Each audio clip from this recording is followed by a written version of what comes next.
My story begins in a house that's more than just a house. It was built by my grandfather right on the edge of our town. It isn't one of those sleek, modern glass boxes you see in magazines. It's not flashy, but every corner holds a memory. Every wall has a story to tell.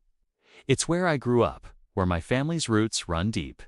When I proposed to Clara, I imagined us building our future right there, adding our own chapter to the house's long history. I thought she'd see the same magic in it that I did.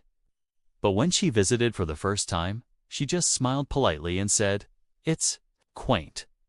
Looking back, that single word should have been a massive red flag. A week later, the other shoe dropped.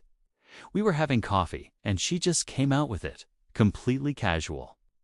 "You need to sell this house," she said. I was so taken aback I almost spilled my drink. "What are you talking about?" I asked. She elaborated. "It's old. It's a bit run down. Honestly, my friends wouldn't like it. We should move somewhere." "Modern?" I was stunned. I couldn't believe what I was hearing. "Clara," I started, trying to keep my voice steady. "This isn't just a house. It's my family's home. It's my grandfather's legacy." She just rolled her eyes as if I'd said something ridiculous. "Legacy doesn't pay the bills," she shot back. "Do you want people to respect our lifestyle, or do you want to live in some dusty old relic?" The conversation felt like hitting a brick wall. Over the next few weeks, I tried everything. I showed her old photos. I told her stories about my grandfather laying the foundation, about my dad planting the big oak tree in the backyard, about the Christmases and birthdays we'd celebrated within those walls. I tried to make her understand that this place was a part of me.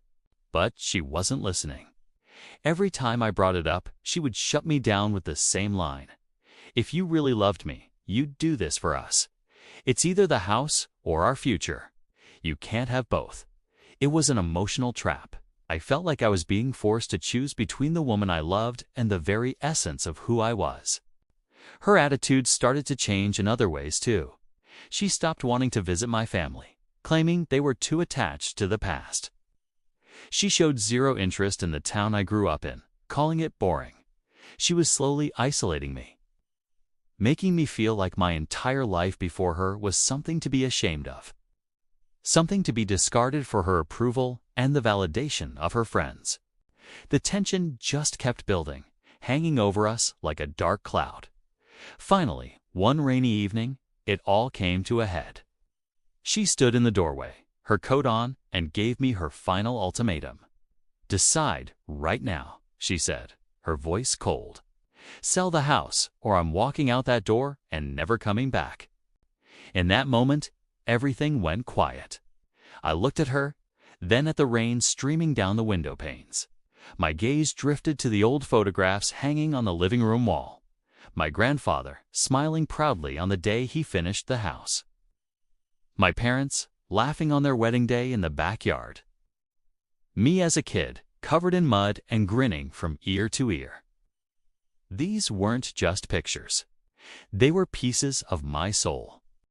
I took a deep breath and looked back at Clara. I said very calmly, "I can't sell it. This house is my home. If that's the deal breaker, then goodbye." There was nothing more to say. She turned without another word and left. The sound of her car driving away was drowned out by the storm, and I was left alone in the quiet, solid embrace of my ancestral home. The silence was deafening, but for the first time in weeks, I felt like I could breathe again. For a few weeks after she left, the house felt empty. The silence was heavy. I'd walk through the rooms and half expect to see her, but there was just an echo of arguments and ultimatums. But slowly, a different feeling started to take its place. Peace. I started to see the house not as a point of contention, but as my sanctuary. Then, a few months later, my phone buzzed. It was a text from Clara. She said she'd made a terrible mistake, that she missed me, that she missed the life we could have had. She said she was sorry. A part of me felt a flicker of the old feelings, but it was quickly replaced by a sense of clarity. Because in those months, I had been rebuilding, not just the house, but my life. My parents and I had spent weekends together, restoring the old wooden floors and giving the walls a fresh coat of paint. We weren't just fixing a building. We were pouring love back into it. I planted a garden in the backyard, the same spot my grandmother had her prize-winning roses. Soon, the house was filled with life again. I started having my friends and family over for barbecues and game nights. The rooms, which once echoed with Clara's demands, now buzzed with laughter and happy conversations. The house felt warm and alive, exactly as it was meant to be. One evening, I was chatting with my neighbor over the fence. He mentioned he'd heard some news about Clara. Apparently, he'd bought that sleek, modern apartment in the city she always wanted. But it turned out her friends weren't as impressed as she'd hoped.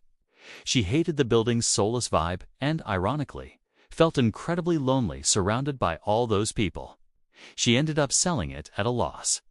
Hearing that, it all clicked into place. I realized that true love isn't about forcing someone to change or abandon the things that make them who they are. It's not about appearances or what other people think. It's about respecting each other's history, values, and roots. My house wasn't just wood and bricks.